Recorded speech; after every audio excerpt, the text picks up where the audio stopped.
Listen up, because what I witnessed on First Take this morning is going to make every single Raiders fan question everything they thought they knew about this season. And I'm not exaggerating even a little bit. Stephen A. Smith was absolutely losing his mind in the studio. And honestly, after watching the footage and hearing the analysis, I completely understand why. This wasn't just another close loss. This was a complete organizational gut check disguised as a one-point game. And the implications are absolutely devastating for Las Vegas. So I'm watching First Take right after they cut from the post-game coverage. And they've got this special guest segment with a Raiders insider who just came back from Allegiant Stadium. And the energy was electric, but in the worst possible way. The guy was literally still in his game day gear, clearly hadn't even had time to process what just happened, and you could see the pain and frustration written all over his face. This is someone who lives and breathes Raiders football, who was actually in the stadium watching this train wreck unfold in real time, and his immediate reaction captured everything that's wrong with this franchise right now. Hey Raiders fans!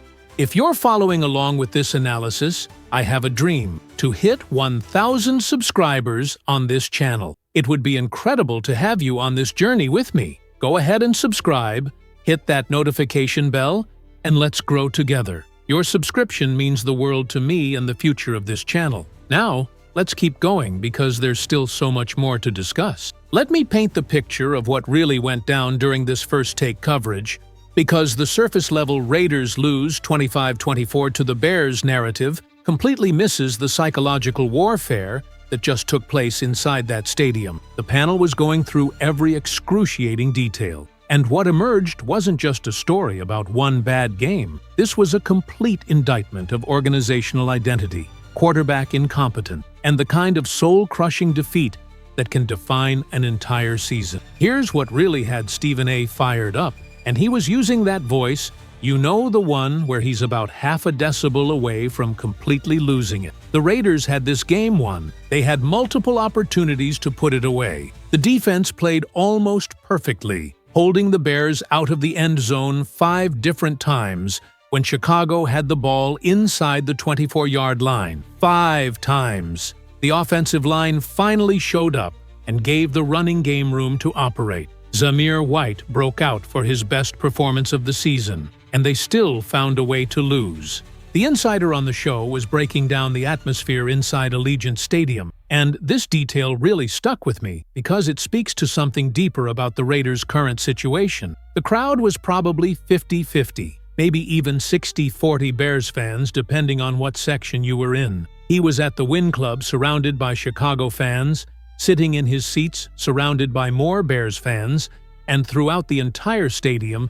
the visitor support was overwhelming. Now, here's why that matters from a psychological standpoint. Raiders fans have stopped showing up because the product on the field doesn't match the energy and promises that organization gave them all off-season long. Think about what that means for a second. You're asking fans to pay premium Las Vegas prices. We're talking hundreds or thousands of dollars once you factor in tickets, parking, food, drinks, to watch a team that just got embarrassed by Washington the week before. Why would any rational person make that investment when there's zero indication the team can execute when it matters? Bears fans circled this game on their calendar months ago because they wanted to come enjoy Vegas, catch a game, and probably leave with a win. And that's exactly what happened. Stephen A. was making this point that I thought was brilliant. When visiting fans take over your building, that's not just about ticket sales or market dynamics. That's about organizational respect.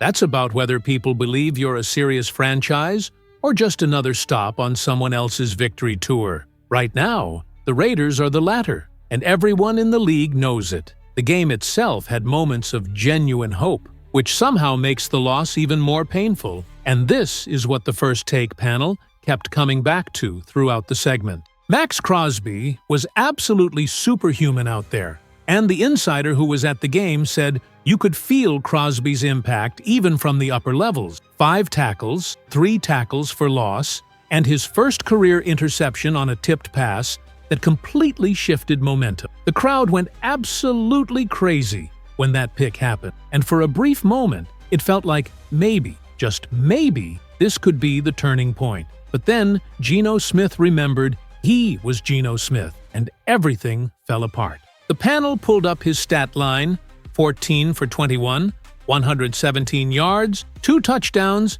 and 3 catastrophic interceptions. And Stephen A. was practically apoplectic trying to explain how a veteran quarterback could make the decisions Smith was making. These weren't throws into tight coverage where a defender made a great play. These were "what the hell were you thinking" type interception, the kind that make you question whether the guy has any situational awareness whatsoever. Here's the stat that had everyone on First Take absolutely shocked. This is the second game this season where Geno Smith has thrown 3 interceptions. He now has 7 total picks on the year through just 4 games.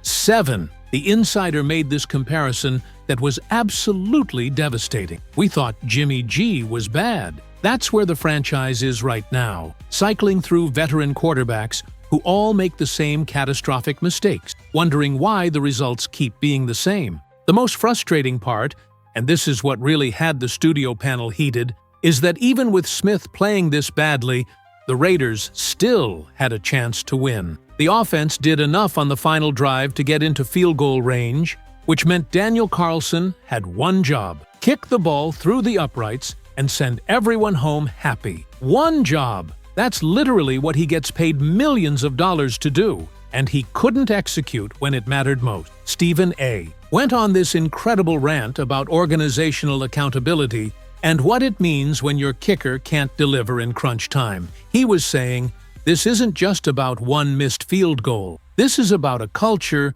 where nobody feels the pressure to perform, because there are never any consequences for failure. When was the last time the Raiders made a bold move to hold someone accountable? When was the last time they sent a message that mediocrity won't be tolerated? Zamir White's breakout performance became a major talking point, and the insider's perspective from being at the game added so much context that you wouldn't get from just watching on TV. White had 21 carries for 138 yards and a touchdown, plus 2 receiving touchdowns in the red zone. He accounted for all 3 Raiders' touchdowns, including a 64-yard explosion early in the game that set the tone for what should have been a dominant offensive performance. But here's the detail that really caught my attention during the First Take coverage. White changed his stance. The insider noticed it early in the game. White went back to standing up in his traditional stance rather than the modified stance he'd been using the first few weeks. And suddenly,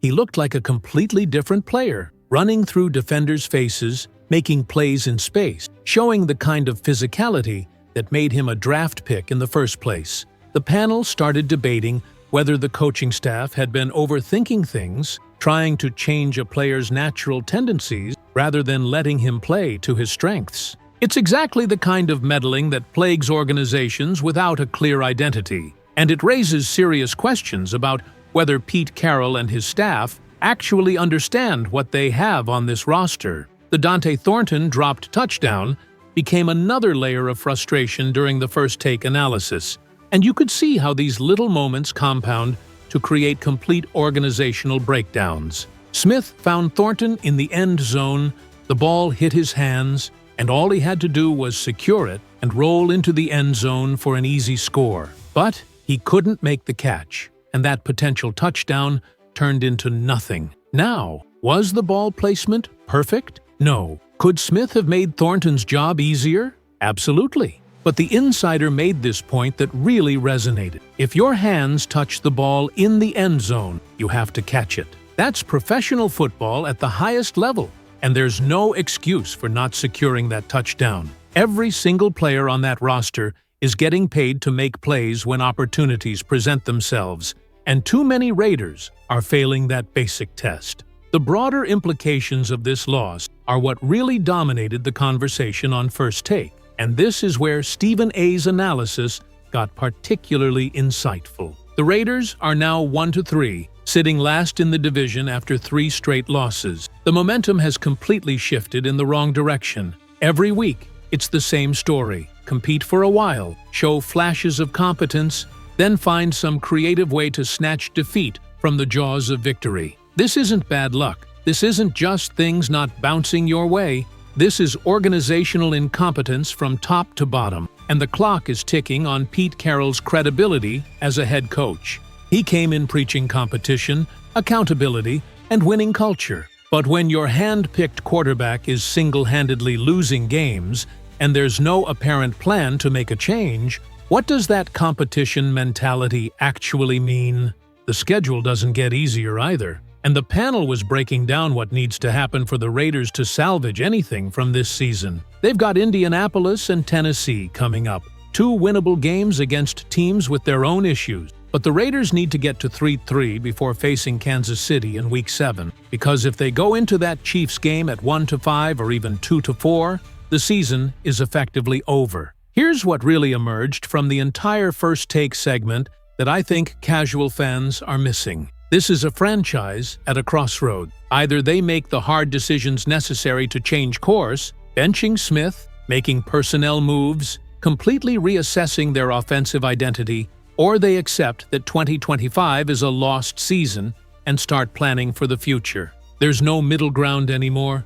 No more, let's see how this plays out mentality. The results are in, and they're damning. The insider's final thoughts really captured the emotional toll this is taking on the fan base. He talked about how painful it is to keep investing time, energy, and money into watching a team that keeps breaking your heart. He mentioned he'll be back for the next live show, back for the next game, back for the next opportunity to believe, because that's what being a fan means. But the numbness is setting in, and that's the most dangerous thing for any franchise. That's what went down on First Take this morning, and honestly, I don't know what it's going to take for the Raiders to turn this around. The talent is there in pockets. The defensive effort is there, but at some point, execution and accountability have to matter. Right now, they don't, and the entire league is watching Las Vegas spiral into irrelevance.